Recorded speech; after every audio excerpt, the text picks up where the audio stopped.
Hard to believe that this month, October 2022, is the 10-year anniversary of when Disney purchased Star Wars, purchased Lucasfilm Limited from George Lucas.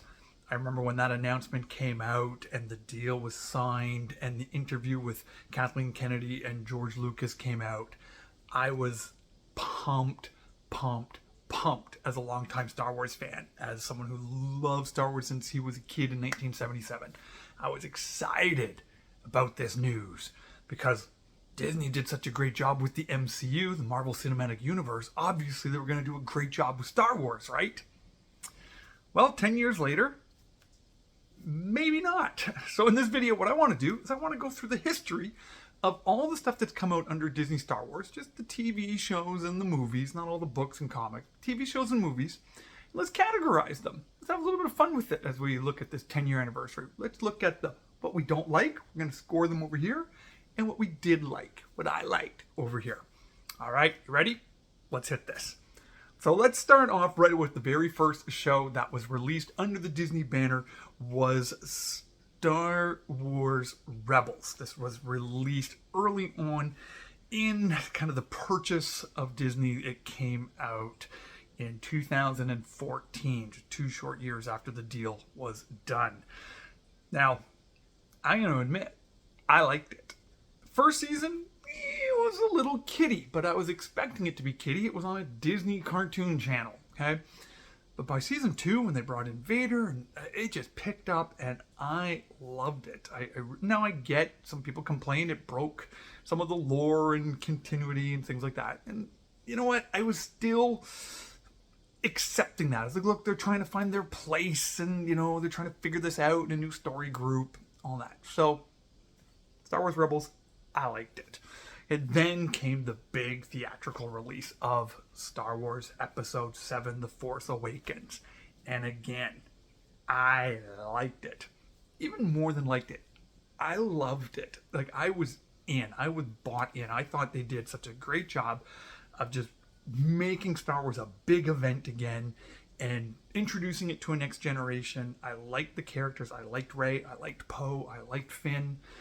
They needed to have a character with not a one-syllable name, but that's besides the point. Kylo Ren, he was fine. The death of Han Solo disturbed me to my core. But I was hopeful that they were going to explain it in a way that would make his death meaningful. So I was still very, very hopeful when The Force Awakens came out. Then we got into Rogue One. Now, I know Rogue One is probably the most popular movie show to come out under the Disney Star Wars banner. And I hated it. So let's put that over here in the dislike column. I hated it. I came out of that movie theater furious. I was like, that movie added nothing. It was nothing but fan service and all these little Easter eggs all over the place. It provided nothing. Every single new character, good guy and bad guy, all died in that movie. So it didn't add anything, didn't create anything. And for me, that was the beginning of Disney Star Wars' mistreatment of Luke Skywalker. Making the Death Star this man-made weakness built in that anybody with that information could have blown up the Death Star, took away for the fact that Luke Skywalker was the new hope. That only a Jedi could destroy the Death Star. They needed a Jedi, but there were no more Jedi, right? So that was the beginning for me. Rogue One, hated it.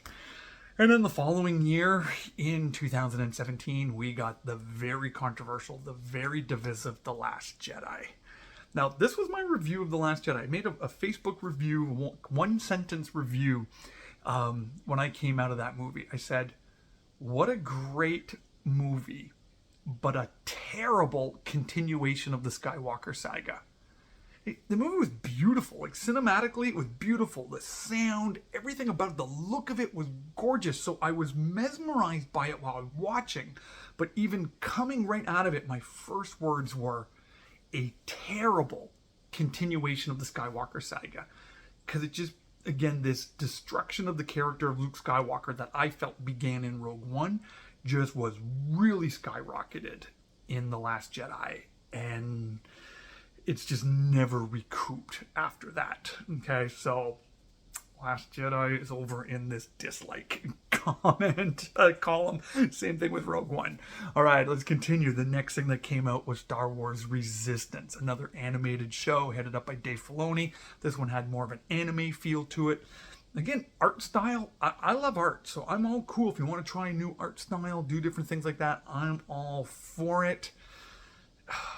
I didn't watch more than one episode. The first episode was so bad and so poorly written. And when I saw that little chicken alien, I was like, I'm not watching this. And so I don't know if it got better. I'm assuming it didn't because it got canceled after one season. So that's over there in the dislike column. After that, we got a Star Wars story. Now, we all know that movie production was plagued with a whole bunch of problems, firing of the directors, bringing on of Ron Howard, completely reshooting most of the movie. And I liked it. Again, was it needed? No. Did it add anything? No. But it was fun. It was light. It felt like Star Wars. The characters were good.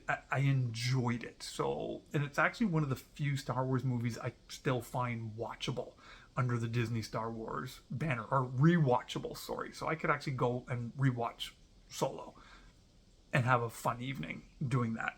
So here in the like column. Then after Solo, we got the episode 9, The Rise of Skywalker. It came out in 2019, 3 years ago, which was just a train wreck. They tried so desperately to correct the misdirection of The Last Jedi, and it just flopped. It just failed. That movie is completely unrewatchable. Like, I even talked to people who love it, and I asked people, when's the last time you watched it? And they're like, well, when it came out. It's like, well, I challenge you to watch it again, because I guarantee that movie's not going to age well. It's riddled with inconsistencies to Star Wars, and it's just bad. So that's way over here in this dislike column over on this side. Okay, and then from there, we started getting into the Disney Plus shows, right? We got The Mandalorian, which I liked. I liked The Mandalorian. Worked great for me as kind of a lone wolf and cub type of story. Now, here's where The Mandalorian, I think it's in big trouble, because now we're looking like when The Mandalorian came out, 2019. So we're looking at 8 years of Disney Star Wars, and they don't have anything memorable to market. They create Baby Yoda. Baby Yoda is the first thing that became marketable under Disney Star Wars. It's the first toy that people actually wanted. People went nuts trying to find their Baby Yoda toys, okay? And still to this day, it's the only thing that sells is Baby Yoda. It's The Mandalorian. So I think The Mandalorian literally should have finished with season 2. They should have ended it. That was a story complete upon itself. But they're going to milk that Baby Yoda cow until they just milk it dry and suck all the life out of it. They're going to milk it and kill it. It's guaranteed it's going to get really bad. It just because they can't let Baby Yoda go. It's the only thing they have that can sell product outside of the shows. Then we got the Book of Boba Fett, which was garbage, and I've done videos about that before. It's garbage. So we got Mandalorian over here in like, Book of Boba Fett over here in dislike. We got Kenobi. Kenobi was, again, a dumpster fire. Was breaking the lore, breaking the character, breaking things about the Force, breaking things about Kenobi's relationship with Vader, and no amount of fan service could save that. I mean, I was hopeful. There was a little part of me that was hopeful, because you can see this dislike column is getting a lot bigger than the like column. So it's like, but it was really bad. It's really bad. So Kenobi goes over to the dislike. And then finally we got the new show Andor, which has just kind of started. I've watched the first 2 episodes, and it's fine. Like it's the production value is amazing. It finally looks like a big production thing, but I have no interest in it. Like, it's, if I go back to watch other episodes, I may get to it, but it's just, by this point, my dislike column is just way much bigger than my like column, which it's amazing when I think back to October 2012 when this deal was announced, and that interview with Kathleen Kennedy and George Lucas about preserving the characters, preserving the story as George Lucas envisioned it. We all remember that video. We all remember that interview. And now 10 years later, like, nothing is true from that interview. Nothing. Like, they've not kept or honored anything that George Lucas has created.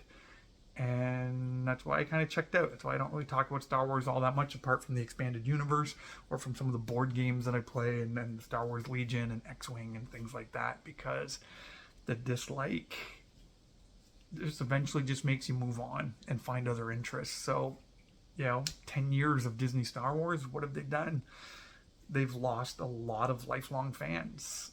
And I know some people say that's great and that's fine. But remember the glory days of Star Wars when we could actually disagree about Star Wars and still be friends? Like, we could go out and kind of say how bad Episode 1 was, but still love Star Wars. and talk about how bad the love story was in Attack of the Clones and the dialogue of that love story. Amidala should never have fallen in love with Anakin based on what she saw of his character in that movie. But we still loved Star Wars. Whereas now, a lot of us have moved on. And that's the legacy of 10 years. At least in my household. So, there's my list of 10 years of Disney Star Wars. Would love to know, how does that land for you? Is your like list bigger than your dislike list? Would love to know that down in the comments. And as always, I so appreciate all of you watching my videos and checking them out, being part of the community. All the proceeds that I make from YouTube go to support Compassion Canada. It's an organization that sponsors children and helps to alleviate poverty for children in the name of Jesus. And I'm grateful to partner with them in a number of initiatives down in Guatemala. And so your support of this channel goes directly to help kids in Guatemala. So thanks for being a part of that community. Until the next video, God bless you, and we'll talk to you soon.